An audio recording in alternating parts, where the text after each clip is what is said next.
We are back from the break and past the halfway point on pivotal change. We've been talking about a lot of things in this life that I think have just really come up as themes that I really felt like I needed to speak about and take this episode. So we're going to continue down that path. And once again, they're not all perfectly related, but I am Ryan Kahn, the host of Pivotal Change from CS Business Consulting. And I want to talk about there being a tip, a trick, or a technique to everything. If you can really understand this mindset, you can really enhance your life in several ways.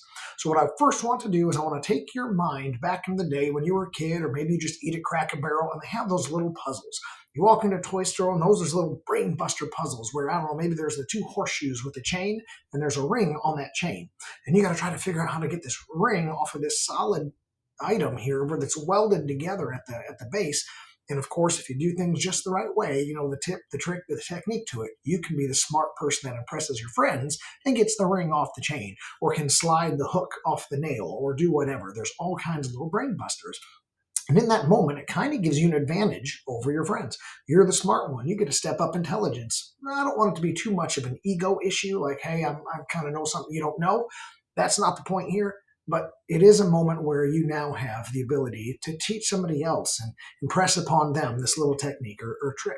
So you know that from my experience, I talk a lot about wrestling and jujitsu and law enforcement, my business endeavors, and other sports as well. And I'm going to continue along those lines to help illustrate this point.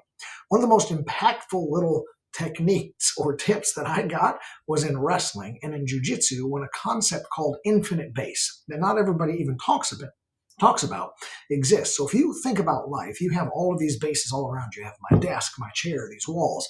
All of these things technically are pretty movable. Even the wall, if you apply enough force to it, I could probably put my fist through the wall or kick through the wall. If I had to shove somebody in a wrestling match or fight, they would go into the wall 6 inches deep and break the plaster. And if you got something out, you could probably knock over the wall, technically. So that is not an infinite base.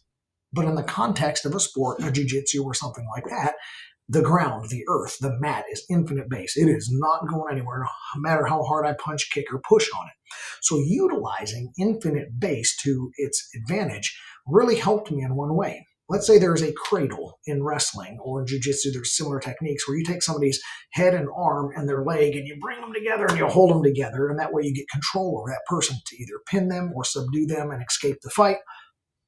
You can use all of your biceps and shoulder muscles trying to crunch somebody's entire body together. That's very difficult. Of course, it can be done. But if you can plant your hand on the mat and utilize all of the friction that that infinite base provides, I can now turn and use my entire body to scoop up and run to that one immovable infinite base, their entire body, lock it up with greater ease, effectiveness, and start pinning and beating people in some of these cradles or other techniques like tilts, Glacier series, things like that. So the infinite base was a revolutionary technique for me and created a lot of success in my life.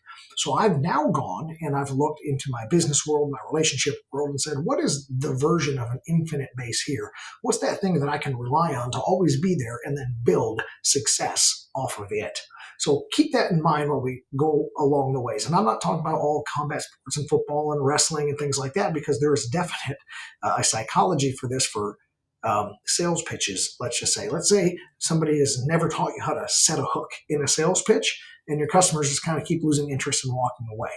Well, if you can learn to set a hook in a sales pitch and somebody teaches you that little tip, say this first, or hey, here's a trick if you bring this up or make a connection with the client, or there's a technique to actually structure your sentences in a different way, and you can tell somebody's sales pitch has gotten a lot better, they're going to be extremely effective in making sales.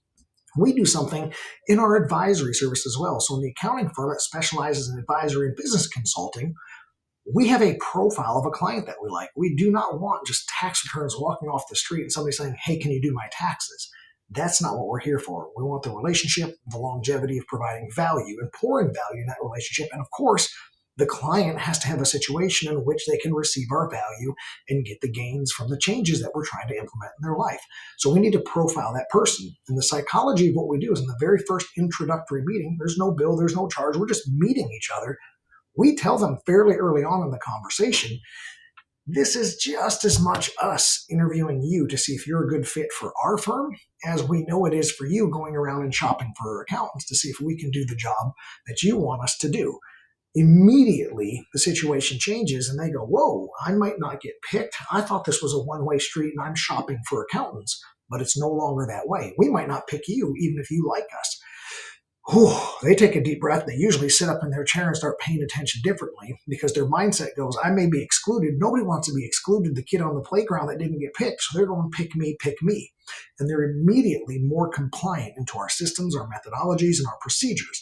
Also, they understand that, like, hey, if things break down with us, you stop responding to our communications, you don't get us the documents we need to help you in a timely manner, we may cut you from the program. Holy cow, I'm going to stay compliant. And it has completely restructured the psychology, compliance, and of course, the positive relationships between our clients over the years. So there is a technique that we can use in the advisory world. Things like that can be expanded to all industries as well. But having a tip, a trick, or a technique, and then allowing your people to do sales pitches that way has been incredible for us. Some of the things don't have to be so large as like how to select a proper client profile and use psychology to get them to be compliant. That seems a little heavier, but some of them can be pretty small little tips or techniques, and they can be game changers. One example is like how to properly hold a hammer. You got some new person onto your construction company, maybe it's a young kid, you hired your buddy's son or something like that, and they don't know how to hammer a nail, so you teach them how to take the proper grip, hold their wrist at the right angle, swing their arm the right way. Now they can swing a hammer properly, and they're a much better employee, and they're grateful for you for showing that.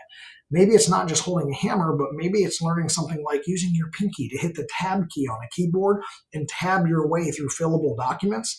I know it sounds silly, but if I have a document like a tax software program where I keep taking my hand off to the mouse to move from category to category, or I can just tab my way through, well, shoot, I may save something like 3-5 seconds per opportunity. I mean, what's that worth? Well, if I've got like 55 or 60 categories to enter on this tax return or more, well, then I'm saving minutes per tax return when it all adds up. If I'm doing 40, 60, 80 tax returns a week, I'm starting to get in the category of saving hours of work every month.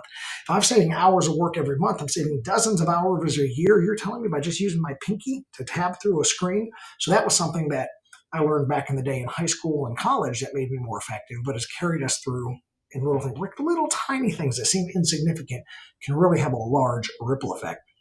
Maybe there's some other things like just shifting your weight. You put somebody in a stance or in a wrestling position, you just shift your weight to the front on the balls of your heels so you're ready to take off when the ball is snapped, right? Or, hey, if you're filling out this form for HR, start on page 3, and when you fill that data in, it propagates it to the rest of the form. Whoa, I just saved a bunch of time by teaching people how to fill out these forms because there's an auto feature to it that people didn't know about. Maybe you think back to your high school days, your middle school days when you got Excel the first time and somebody taught you how to enter formulas into Excel. Maybe make a pivot table and summarize your data. Holy cow, that can be a game changer. But somebody had to teach you that technique first. They had to show you the little trick of like, hey, if you do this, do that, and hit the little a sign in the corner, boom, it posted for wow. Those little secrets, those little functions are not just going to help you, but you should be now learning to seek them out so that you can help others. There is the mindset of going beyond the basics of what you were taught. If you just want to receive your training and then move forward with your job and effectively go into factory function mode, you can do better. Okay. You want to learn beyond basic functions as a leader, as a person with influence, part of a team member looking for promotions or running a full company. You want to be able to find these secrets. You can make yourself and others more efficient and almost certainly more effective in accomplishing the daily mission, the goals of the team, and getting that vision accomplished as well. If you know these secrets, you're the person that possesses the secrets, the tips, the tricks, and the techniques. Now you have an opportunity as well. Go back to the beginning of this conversation when we're talking about the little brain busters. You can shine as a mentor and shine as a trainer. You can bring people answers that are a relief to their problems. They're going to have some type of struggle. They're going to have some type of inefficiency, and you can bring some serious value to them now. That is huge and gives you an opportunity to accelerate your team, yourself, and succeed. But remember, it's not an ego trip. The other thing you can do is you can monetize this. There are entire industries built around, hey, we're going to teach you the 7 most effective ways to do X, Y, and Z.